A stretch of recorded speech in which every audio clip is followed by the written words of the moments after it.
Duncan Stewart. I was going to tell you how I first met Savong. I went to Cambodia in October 2004, and when I was there I stayed at a small guest house near Wat Mai, the Buddhist monastery right on the edge of town, sort of somewhere on the way to Angkor Wat. And one afternoon I was walking around the neighbourhood, and I was looking in the monastery and seeing all the stupa there, all the headstones for memorialising dead people. And I was thinking, I wonder if it's appropriate for a tourist to wander in. Am I okay to do that? And just then a voice, a young Buddhist monk, called out. He said, "Hey, hop over the fence, we would like to practice our English." So I hopped over the fence. Well, I went the wrong way, and I sat with them for about an hour and a half, and we just talked about stuff.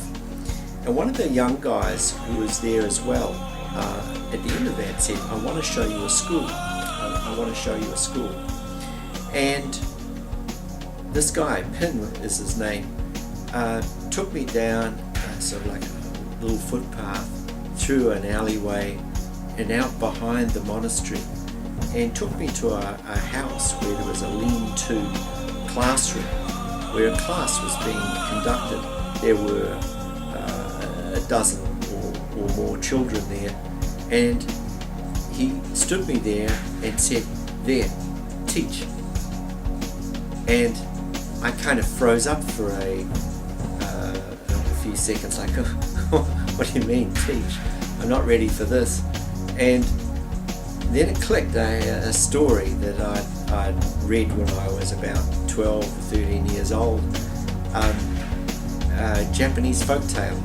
So I decided to tell that story, and it involved human emotions. There was anger, there was jealousy, there was glee and happiness, there was sadness, there were all those things. I wanted to teach the words for those things, and so we acted out the roles. And I remember at the end of the classroom, the children were calling out to me, "Be angry, be angry, be angry." And it was just so charming that I was hooked. I had to come back for more the next night, and the next night, and the next night. And really over that time, I began to make friends with the quiet guy who'd been standing in the back of that classroom all that time. I'd known Pin, he was the guy who introduced me to the school. But there's this other guy, very shy, standing in the back.